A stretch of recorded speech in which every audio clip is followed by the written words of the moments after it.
14 साल से इस दिवस को मना रहे हैं और माननीय मुख्यमंत्री आदरणीय श्री नीतीश कुमार जी 2012 में बिहार दिवस की शुरुआत उन्होंने की थी।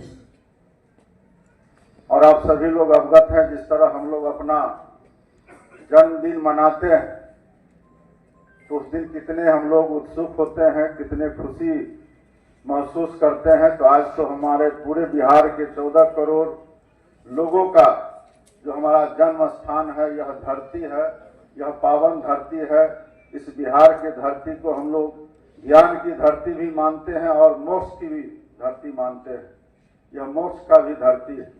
उस धरती पर हम लोग विराजमान हैं और इस धरती को सजाने वाले, संवारने वाले और आगे बढ़ाने वाले माननीय मुख्यमंत्री श्री नीतीश कुमार जी का यह सोच है कि हम लोग आज बिहार दिवस बिहार के तमाम 38 जिला में हम लोग मना रहे हैं।